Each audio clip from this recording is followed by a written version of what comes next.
Hello guys, welcome to focus the teach talk. इस video में हम करने वाले हैं क्लास 11th के एनसीईआरटी मैथमेटिक्स को सोल्व। यहाँ हम चैप्टर वाइज सॉल्यूशन को प्रोवाइड कराएंगे। हमारे सामने पहला चैप्टर है सेट्स, जिसके पहले एक्सरसाइज को हम सोल्व करने जा रहे हैं। तो पहला क्वेश्चन कुछ ऐसा है कि which of the followings are sets. हमें ये बताना है कि जितने भी एग्जाम्पल्स दिए गए हैं, जितने भी क्वेश्चंस दिए गए हैं, इनमें कौन सेट्स है और कौन सेट नहीं है। जस्टिफाई योर आंसर, आंसर को जस्टिफाई भी करना है। तो सबसे पहले तो आपको ये पता होना चाहिए कि सेट है क्या। आपने ऑलरेडी पढ़ा होगा सेट्स के बारे में कि set is a collection of objects. और ये कलेक्शन कैसा होता है, तो वेल डिफाइंड कलेक्शन होता है। मतलब आप यहाँ पे ये इसका डेफिनेशन कुछ ऐसा लिख सकते हो कि it is a collection of well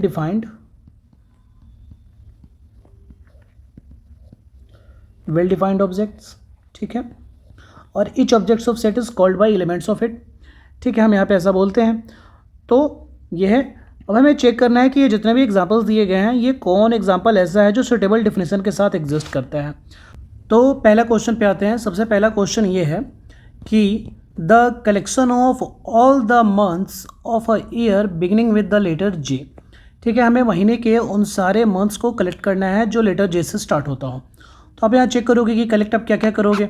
January collect करोगे, फिर जून कलेक्ट करोगे और फिर जुलाई कलेक्ट करोगे। ठीक है, तो ये 3 ऐसे मंथ है जिसको आपने कलेक्ट किया। तो ये एक वेल डिफाइंड डेफिनेशन है यहाँ पे कि आपको कलेक्शन ऑफ मंथ्स करना है विथ लेटर जे। तो हम बोल सकते हैं कि ये जो आप कलेक्ट करोगे और इसे अगर एक सेट आप बनाते हो, इसे अगर आप एक सेट बनाते हो तो ये एक सेट है। तो yes, it is a set. ठीक है, आपको समझ में आ रहा है। सेकेंड वाले क्वेश्चन में आप आ जाओ। सेकेंड वाले क्वेश्चन में है कि the collection of 10 most talented writers in India. अब यहाँ पे आपको समझने वाली बात यह है कि 10 most talented writers in India. अच्छा, ये टैलेंट जो है, इस टैलेंट का डेफिनेशन क्या है। ये टैलेंट का डेफिनेशन मतलब आप यहाँ पे समझोगे कि किसी एक व्यक्ति के, किसी एक पर्सन के रिस्पेक्ट में ये जो राइटर्स हैं वो टैलेंट हो सकते हैं, किसी और के रिस्पेक्ट में ये टैलेंट नहीं हो सकते हैं। मतलब आप यहाँ पे इसको जस्टिफाई करोगे कि writers are talented in the view of one person. ठीक है, या lot of persons, but this writers are not talented in the views of other person. मतलब हम ऐसे बोल सकते हैं कि हम यहाँ पे इसको कुछ ऐसे भी बोल सकते हो कि are not talented in the view of other persons. ठीक है, मतलब यही जो 10 राइटर्स हैं, किसी और के रिस्पेक्ट में ये टैलेंटेड हो सकते हैं, किसी और के रिस्पेक्ट में नहीं हो सकते हैं। तो यहाँ पे ये जो क्या है ना कि यहाँ पे डेफिनेशन जो है ये एक्यूरेट नहीं है। डेफिनेशन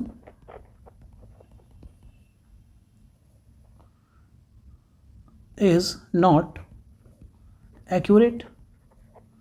ठीक है, जब डेफिनेशन ही एक्यूरेट नहीं है तो हम बोलेंगे इस वाले सेकंड वाले क्वेश्चन को कि ये नॉट अ सेट, ये सेट नहीं है।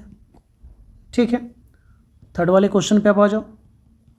थर्ड वाले क्वेश्चन में कुछ ऐसा कह रहा है कि a team of 11 best cricket batsman of the world. ठीक है, 11 बेस्ट क्रिकेट बैट्समैन। तो यहाँ पे जो ये 11 बेस्ट क्रिकेट बैट्समैन है, यहाँ पे ये भी जो बेस्ट का क्राइटेरिया है कि in the view of some person ये बेस्ट है और किसी और के रिस्पेक्ट में ये बेस्ट नहीं हो सकते हैं। इन the view of some persons best, but in the view of other persons ये बेस्ट नहीं है, नॉट बेस्ट। ठीक है, तो ये जब ये दोनों में डिफरेंसेस यहाँ पे आ रहा है, कोई एक्यूरेट डेफिनेशन नहीं मिल रहा है, तो यहाँ भी हम बोलेंगे कि ये जो एग्जांपल है, ये एग्जांपल एक सेट का एग्जांपल नहीं है, नॉट अ सेट। ठीक है, फिर आप आ जाओ क्वेश्चन 4 में आ जाओ। क्वेश्चन 4 में देखो, क्वेश्चन 4 में क्या बोल रहा है। क्वेश्चन 4 में बोल रहा है the collection of all boys in your class. ठीक है, यहाँ पे हम आ जाते हैं, ये है the collection of the collection of all boys in your class. तो ये तो क्लियर सेट है, इट इज़ अ सेट। अब कैसे सेट है तो बताते हैं इसको। It is a set. Okay, तो यहाँ पे दिखाया गया है the collection of all boys. सिर्फ अगर हम बॉयज़ की बात करें, the collection of all boys, तो ये भी एक सेट है। यहाँ पे एक डेफिनेशन बताया जा रहा है कि जितने भी लड़के हैं उन सबको आपने कलेक्ट कर लिया, ये एक डेफिनेशन है।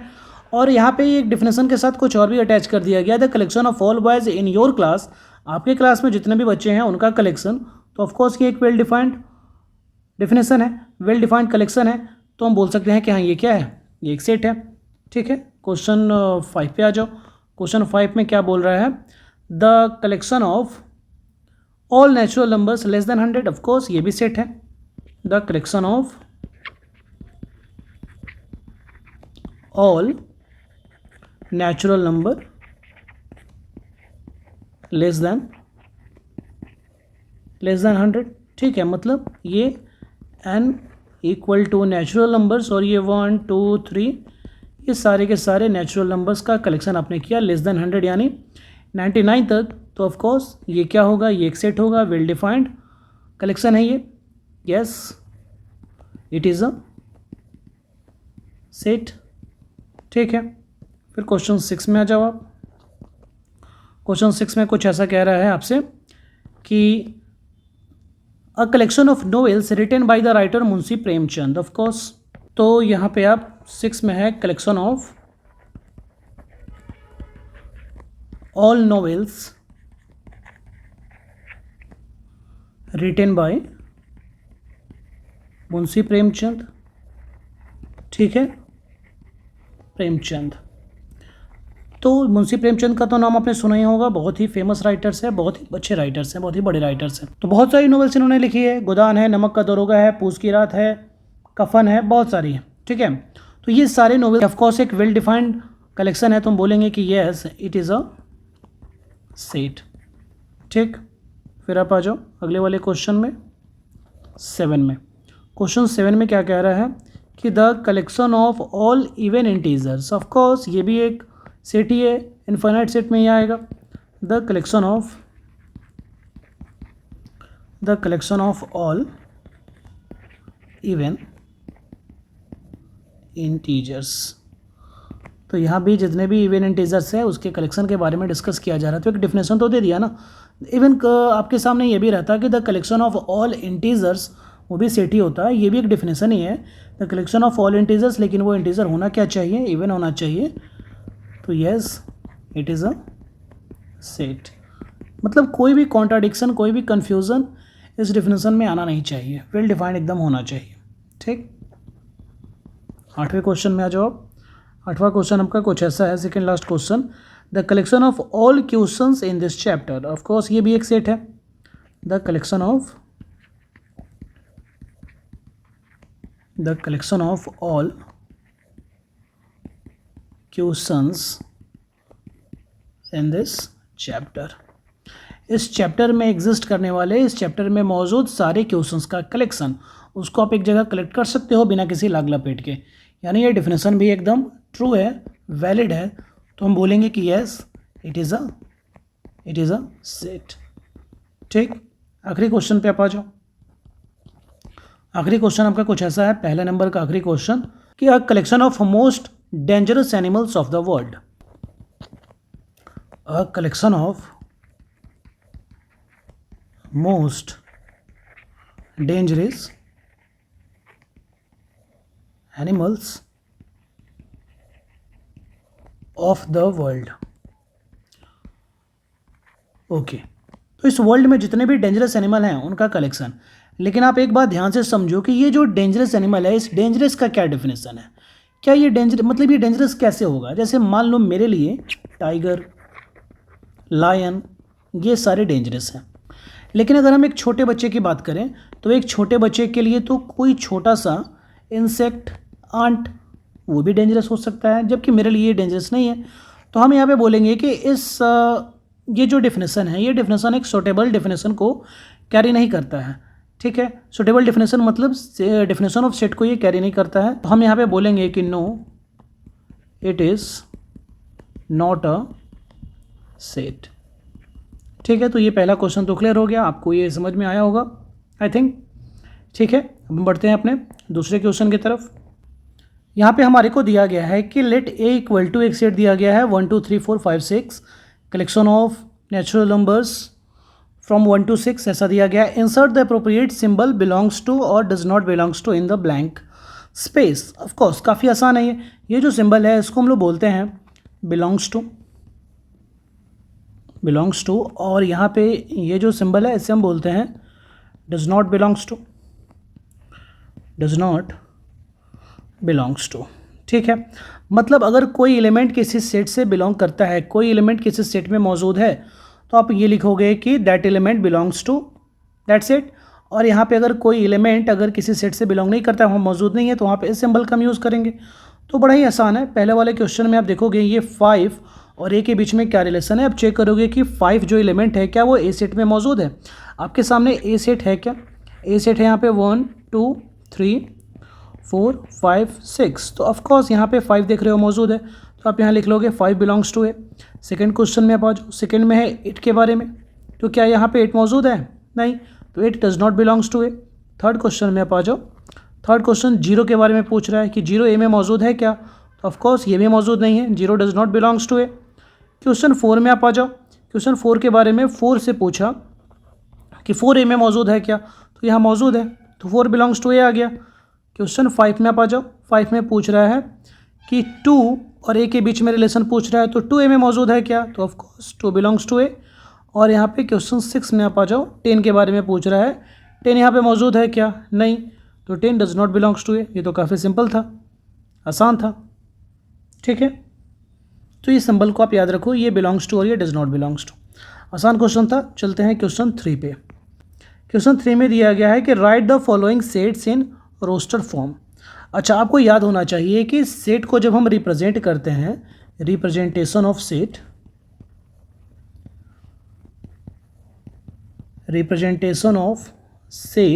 तो ये दो तरीके से रिप्रेजेंट होता है। पहला वाला जो तरीका होता है वो होता है रोस्टर फॉर्म। रोस्टर फॉर्म को ही हम लोग एक और नाम से जानते हैं, टेबुलर फॉर्म। ठीक है, टेबुलर फॉर्म। और फिर सेकेंड वाला जो होता है वो होता है set builder form. Tabular form और रोस्टर फॉर्म में जितने भी एलिमेंट एग्जिस्ट करते हैं सेट में उनको लिखना पड़ता है, और सेट बिल्डर फॉर्म में उन सारे एलिमेंट्स को एक स्पेसिफिक रूल के साथ लिखना पड़ता है। ठीक है, तो यहाँ पे ये जितने भी डिफिनेशन आपको दिए गए हैं, जितने भी एग्जाम्पल्स दिए गए हैं, ये सारे के सारे एग्जाम्पल सेट बिल्डर फॉर्म में है। हमको इनसे रोस्टर फॉर्म में ले जाना है, कन्वर्ट करना है। तो आसान है, एक एक करके हम देखते हैं। पहले वाले क्वेश्चन में आते हैं। पहला वाला क्वेश्चन यहाँ पे ये बोल रहा है कि a इक्वल टू एक सेट है x इज़ एन इंटीजर, और यहाँ पे क्लियर किया जा रहा है कि x के बारे में x greater than equal to -3 and less than 7। ठीक है, ऐसा कुछ किया जा रहा है। मतलब x का जो वैल्यू है, x एक इंटीजर है, -3 से वो बड़ा है, -3 के बराबर भी है और 7 से छोटा है। तो जो जो एलिमेंट्स एग्जिस्ट करेंगे a में वही आपको लिख देना है। तो a इक्वल टू अब क्या लिखोगे, -3 के बराबर है तो -3 लिखा आपने, और -3 से बड़ा है तो -2, -1 और इंटीजर है इसलिए आप सिर्फ इंटीजर ही लिख रहे हो। 0 1 2 3 4 5 और 6 तक आप जा रहे हो, क्योंकि x का वैल्यू 7 से छोटा है। तो बस हो गया, यही हो गया टेबुलर फॉर्म। और सेम इसी चीज़ को हम यहाँ पे लिखेंगे, तो ये सेट बिल्डर फॉर्म हो गया। यही टेबुलर फॉर्म को हमने क्या बोला, रोस्टर फॉर्म बोला। सेकंड क्वेश्चन में अब आ जाओ। सेकंड क्वेश्चन में क्या बोल रहा है, ध्यान से आप देखो। सेकंड क्वेश्चन में बोल रहा है कि b equal to x is a natural number less than 6। ठीक है, देखो यहाँ पे b इक्वल टू, इसने बोला कि x is a natural number, ठीक है। और इसके बारे में ये बोला कि लेस दैन 6, कि x एक नेचुरल नंबर है और लेस दैन 6 है। तो बड़ा ही आसान है ना, b इक्वल टू आप सिंपल लिख लोगे, एक नेचुरल नंबर स्टार्ट 1 से करोगे, 2 3 4 और 5 तक आप पहुंचोगे क्योंकि लेस दैन 6 है। तो ये हो गया आपका टेबुलर फॉर्म, रोस्टर फॉर्म, और ये तो सेट बिल्डर फॉर्म है ही। थर्ड वाले क्वेश्चन में हम आ जाते हैं। थर्ड वाला क्वेश्चन हमारे को ये बोल रहा है कि x is a 2 digit natural number such that sum of its digit is 8। 2 digit वाले ऐसे नेचुरल नंबर्स का हमें लिस्ट बनाना है जिनके डिजिट का सम क्या हो जाए, 8 हो जाए। ठीक है, तो आप आ जाओ, देखो आप यहाँ पे ये बोल कुछ ऐसा रहा है कि c equal to x is to x is a 2 digit natural numbers, 2 digit natural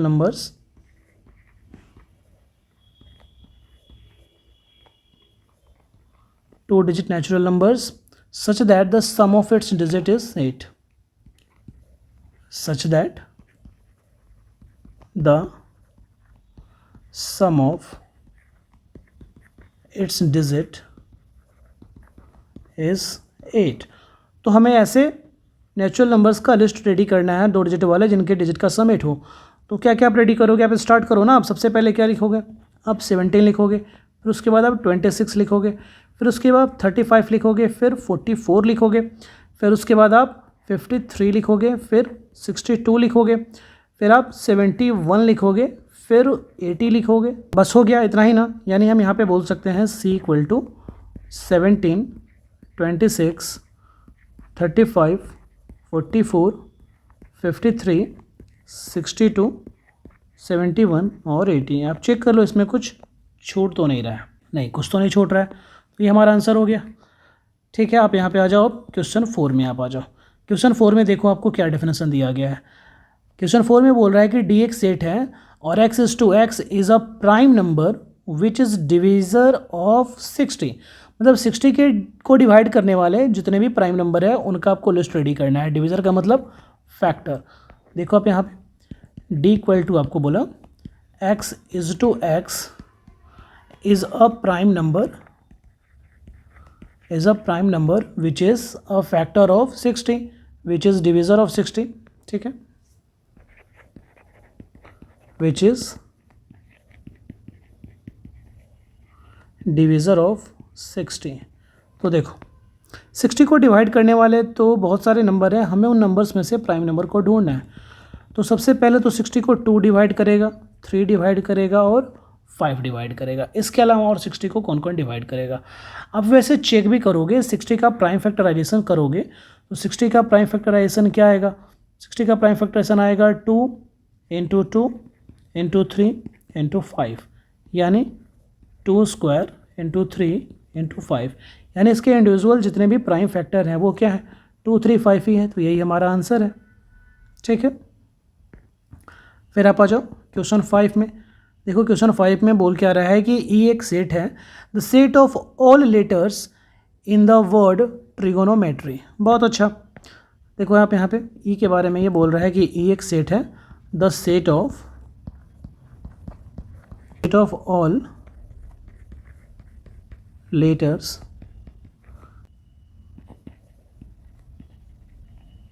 in the word trigonometry. ठीक है, TRIGONOMETRY। ओके, तो एक चीज़ तो आप ये याद रखो कि किसी भी सेट में कोई भी एलिमेंट रिपीट नहीं करेगा। वो एलिमेंट कितनी ही बार मौजूद क्यों ना हो, वो रिपीट नहीं करेगा। ठीक है, तो वही हमको यहाँ पे देखना है कि यहाँ पे ये जो वर्ड दिया गया है इस वर्ड में कौन कौन से लेटर रिपीट कर रहे हैं। जो भी लेटर रिपीट कर रहे हैं उनको आपको एक ही बार लिखना है। तो आप देखो यहाँ पे इसको कैसे लिख लोगे, यहाँ पे ई इक्वल टू आप सिंपल लिखोगे टी, एक बार आर आया, एक बार आई आया, एक बार जी आया, एक बार एन आया, एक बार ओ आया, एक बार एम आया, एक बार ई आया। ये सब तो एक एक बार आ रहा है। ई के बाद फिर टी आया, टी तो पहले आ चुका है। टी के बाद फिर आर आया, आर भी पहले आ चुका है। ठीक है, और उसके बाद वाई आया तो वाई नहीं आया, तो आपने लिख लिया वाई। हो गया, यही आपका हो गया the collection of all words all letters in the word trigonometry. यही हमारा कलेक्शन है। ओके, लास्ट वाले क्वेश्चन पे आप आ जाओ। लास्ट वाला क्वेश्चन में क्या बोल रहा है, क्वेश्चन 6 में the set of all letters in the word better. ठीक है, the set of all letters of the word better. ठीक है, BETTER, F equal to BET और R। ठीक है, यही हमारा सेट है। आया समझ में? ये एफ के बारे में हम डिस्कस कर रहे थे। ओके, अब हम आते हैं क्वेश्चन 3 पे आते हैं, क्वेश्चन 4 पे आते हैं। क्वेश्चन 4 में क्या बोल रहा है उस पर ध्यान देखो। क्वेश्चन 4 में बोल रहा है कि write the following sets in the set builder form. Of course यहाँ पे ये जितने भी सेट्स दिए गए हैं ये टेबुलर फॉर्म में दिए गए हैं, रोस्टेड फॉर्म में दिए गए हैं, और इनको हमको सेट बिल्डर फॉर्म में लिखना है। सेट बिल्डर फॉर्म मतलब एक रूल के हिसाब से लिखना है। चलो स्टार्ट करते हैं। सबसे पहला वाला आपको मैं फिर से बता देता हूँ कि सेट बिल्डर फॉर्म होता क्या है। सेट बिल्डर फॉर्म होता क्या, आपने ऑलरेडी इसको पढ़ रखा होगा, लेकिन यहाँ पे इसके डेफिनेशन को मैं क्लियर कर देता हूँ कि सेट बिल्डर फॉर्म में होता है कि राइटिंग वे ऑफ सेट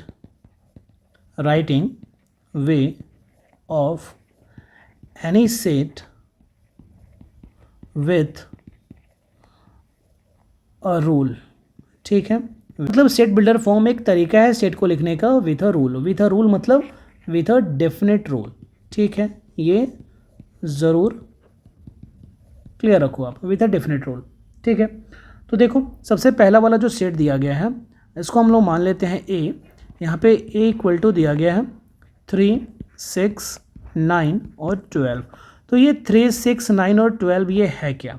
आप यहाँ पे चेक करोगे, 3 के बारे में चेक करोगे तो ये 3 × 1 3, फिर यहाँ पे 6 के बारे में चेक करोगे 3 × 2 6, 9 के बारे में चेक करोगे 3 × 3 9, और 12 के बारे में चेक करोगे तो 3 × 4 12। मतलब ये जितने भी एलिमेंट्स दिए गए हैं ये सब 3 के मल्टीपल हैं। अच्छा, एक बात आप याद रखो कि सेट बिल्डर फॉर्म में अगर किसी सेट को हम लिख रहे हैं तो ज़रूरी नहीं है कि वो एक ही रूल के थ्रू लिखा जाएगा। एक सेट को सेट बिल्डर फॉर्म में कई सारे तरीक़ों से लिखा जा सकता है। ठीक है, तो यहाँ पे तो हम सिंपल एक लॉजिक देख रहे हैं कि ये सारे एलिमेंट जो हैं 3 के मल्टीपल हैं। तो आप यहाँ पे क्या लिख लोगे, देख लो आप यहाँ पे ए इक्वल टू आप लिखोगे, एक तो वेरिएबल चुन लोगे x is to x. x है क्या? तो x belongs to multiple of 3, कुछ ऐसा हम बोल सकते हैं। तो x belongs to multiple of 3, कुछ आपने ऐसा लिख लिया कि x बिलोंग्स टू a। और n का वैल्यू क्या है? तो n का वैल्यू 1 है, और 1 से लेके n का वैल्यू कहाँ तक जा रहा है? 4 तक जा रहा है। तो आप यहाँ पे लिख लोगे एंड n के बारे में सेट करोगे कि n greater than equal to 1 and less than equal to 4। ठीक है, और n है क्या? तो n तो एक नेचुरल नंबर है ना, तो n belongs to natural number. बस हो गया, सिंपल। n तो कुछ भी नहीं हो सकता है ना, n की जगह पे आप क्या लिख रहे हो? 1 2 3 4 ही लिख सकते हो। तो x belongs to 3n, n का वैल्यू 1 से लेके 4 के बीच में है, और एक और 4 भी है, और n है क्या? नेचुरल नंबर है, यानी n को आप क्या क्या सिलेक्ट करोगे? 1 2 3 4 ही सिलेक्ट करोगे। तो ये हो गया सेट बिल्डर फॉर्म। वैसे ही हम सेकेंड क्वेश्चन पे आ जाते हैं। सेकेंड क्वेश्चन के बारे में आप देखोगे, सेकेंड क्वेश्चन में ये कुछ ऐसा बोला कि एक सेट है, इसको मैंने मान लिया b, और b इक्वल टू लिखा है 2, 4, 8, 16 और 32। तो आपको ये लग रहा होगा ये सब तो 2 का मल्टीपल है, 2 2 ज़ा 4, 4 2 ज़ा 8। ठीक है, फिर 8 2 ज़ा 16, 16 2 ज़ा 32। नहीं, इसे हम कुछ ऐसा लिख सकते हैं। 2 के बारे में आप सोचोगे तो ये 2 टू दी पावर 1 है। 4 के बारे में आप सोचोगे तो ये 2 का स्क्वायर है। फिर 8 के बारे में सोचोगे तो ये क्या है? 2 के पावर में 3। और 16 के बारे में सोचोगे तो ये है 2 के पावर में 4। 32 के बारे में सोचोगे तो ये है 2 के पावर में 5। मतलब ये सब 2 टू दी पावर n है। ठीक है, तो यहाँ पे भी आप इसको एक रूल के थ्रू आप क्या लिखोगे? b equal to x is to x belongs to 2 to the power n। ठीक है, n के बारे में आप लिख लो n belongs to natural number. इस चीज़ को आप यहाँ पे लास्ट में लिखो या पहले लिखो, कोई दिक्कत नहीं है। n belongs to natural number, and n का दायरा क्या है? तो n है greater than equal to 1 and less than equal to 5। बस आप यहाँ पे लेस दैन इक्वल टू 5 की जगह पे आप क्या लिख सकते थे? 6 लिख सकते थे, लेस दैन 6 लिख सकते थे, और यहाँ n के बारे में ग्रेटर दैन 0 लिख सकते थे।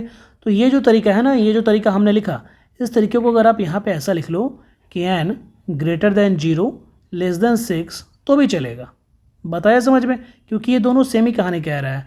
n के बारे में ही डिसाइड कर रहा है, n नेचुरल नंबर है, तो इसके थ्रू जो एलिमेंट रेडी होगा, इसके थ्रू जो वैल्यूज़ रेडी होंगे वही वैल्यूज़ यहाँ भी रेडी होंगे। ठीक है, तो यहाँ पे कोई कन्फ्यूज़न नहीं होना चाहिए। तो ये सेट बिल्डर फॉर्म हो गया इस वाले सेट का। ठीक है, क्वेश्चन 3 पे आप आ जाओ।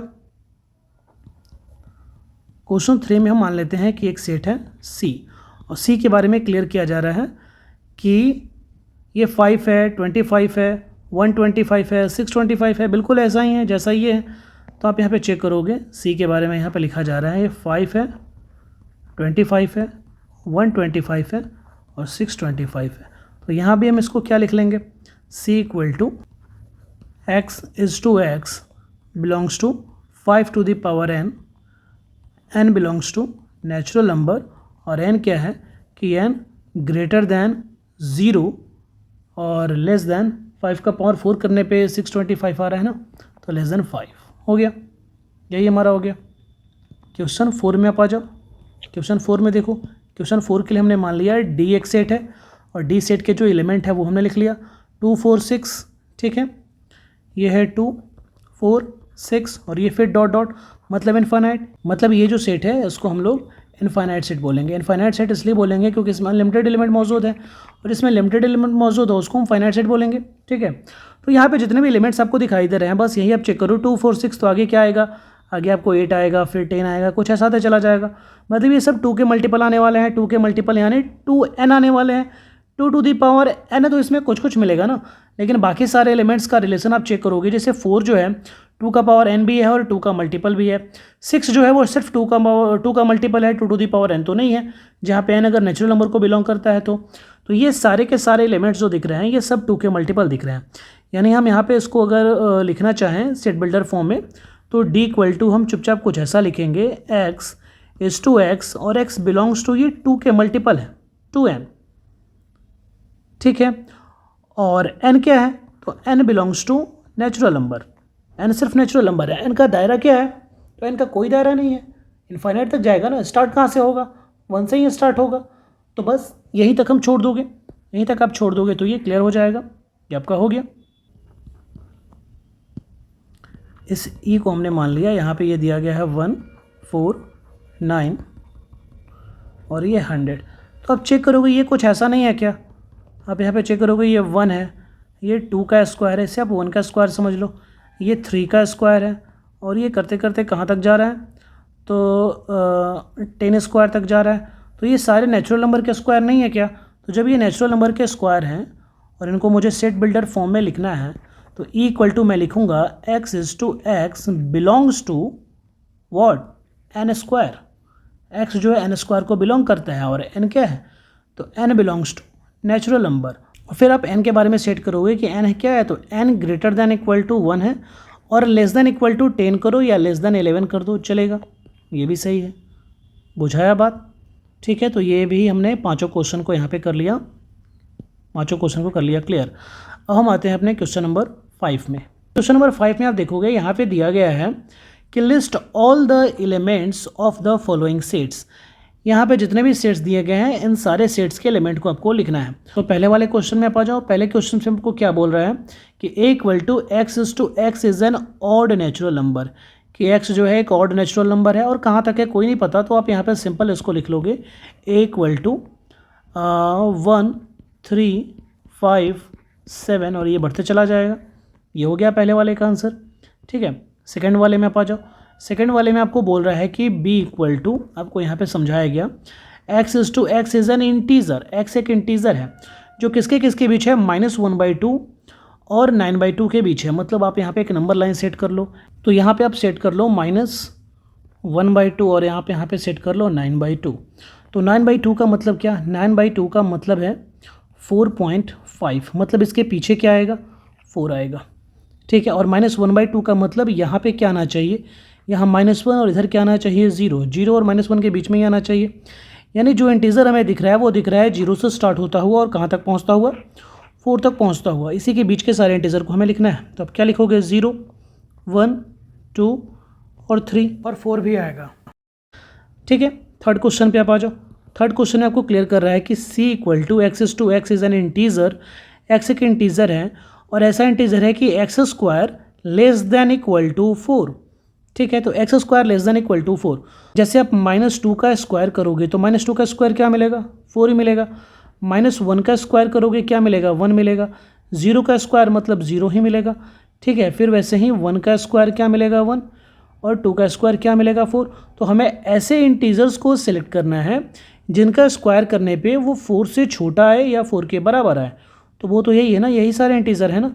तो आप यहाँ पे इसके बारे में अब क्या लिखोगे, सी इक्वल टू एक ऐसा सेट आपने बना लिया -2 -1, फिर आप यहाँ पे 0 1 और 2, बस यही हमारा आंसर हो गया।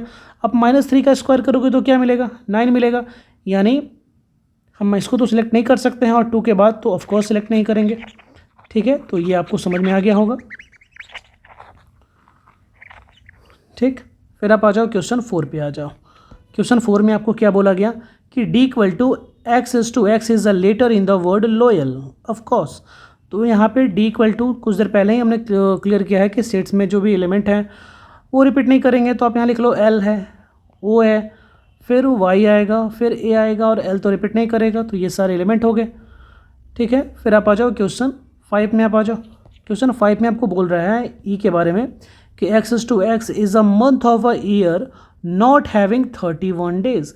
ऐसे मंथ्स का हमको लिस्ट बनाना है जिसके पास 31 डेज नहीं होता हो। आप यहाँ पे जो सेट बनाओगे उस सेट में सबसे पहले क्या आएगा, सबसे पहले आएगा फरवरी, फिर आएगा अप्रैल, फिर आएगा जून, जुलाई और अगस्त तो आएगा नहीं, फिर आएगा सितंबर, फिर आएगा नवंबर। हो गया, कहानी ख़त्म। यही सारे मंथ्स आएंगे जिनमें नॉट हैविंग 31 डेज। ठीक है, ये भी क्लियर हो गया। लास्ट वाले क्वेश्चन पे आप आ जाओ। लास्ट क्वेश्चन में आपको ये बोल रहा है कि f equal to x is a consonant in the English alphabet which precedes K. मतलब हमको ऐसे कॉन्सोनेंट का कलेक्शन करना है जो के पहले आता हो। तो के पहले आने वाले कॉन्सोनेंट क्या है, वैसे कॉन्सोनेंट क्या है जो वोवेल्स नहीं है, मतलब ए ई आई ओ यू के अलावा जितने भी लेटर्स मौजूद हैं इंग्लिश अल्फ़ाबेट में वो सारे के सारे कॉन्सोनेंट हैं। अब इसमें वैसे कॉन्सोनेंट को हमें कलेक्ट करना है जो के पहले आता हो। तो के पहले आता हो, इसको मान लो ये एफ सेट है, तो के पहले आता हो तो आप क्या चेक करोगे, सबसे पहले तो बी आएगा, बी के बाद फिर सी आएगा, फिर डी आएगा, फिर उसके बाद एफ आएगा, जी आएगा, एच आएगा और एच के बाद आएगा जी। ये सारे के सारे कलेक्शन ऑफ लेटर्स हैं जो कॉन्सोनेंट हैं और जो के पहले आते हैं। ठीक है, तो यहाँ तक क्लियर हो गया। आई थिंक आपको ये समझ में आ गया होगा। अब हम आते हैं अपने लास्ट क्वेश्चन के पहले एक्सरसाइज के आखिरी क्वेश्चन पे, क्वेश्चन नंबर 6 पे। तो देखो क्वेश्चन नंबर 6 में क्या दिया गया है कि match each of the set on the left in the roasted form with the same set on the right described in the set builder form. Okay, तो यहाँ पे जितने भी कॉलम दिए गए हैं, 2 कॉलम दिया गया है, तो एक तरफ टेबलर फॉर्म में है और एक तरफ सेट बिल्डर फॉर्म में है, तो एक दूसरे से मैच करना है। तो सबसे पहले तो आप यहाँ पे लिख लो ये कॉलम ए है और ये कॉलम बी है, आपको यहाँ पे मैच करना है।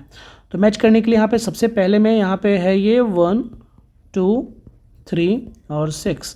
अभी इस कॉलम में आ जाओ तो यहाँ पे इसमें ए में डिफाइन किया गया है कि x is a prime number and a divisor of 6 के जितने भी प्राइम फैक्टर है उसको आपको लिख देना है।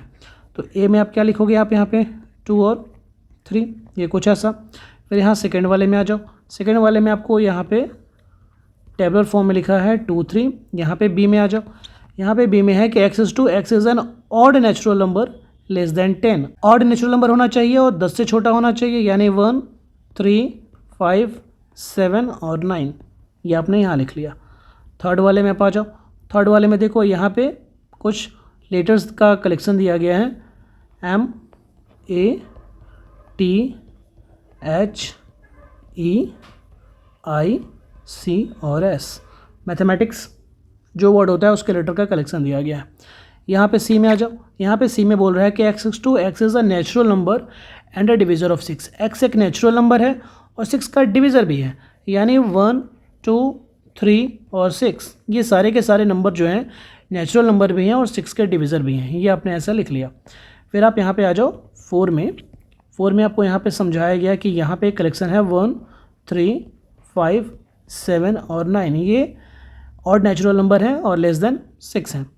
ठीक है, यहाँ पे लास्ट में ये सेट बिल्डर फॉर्म में लिखा गया है कि x is the letter of the word mathematics.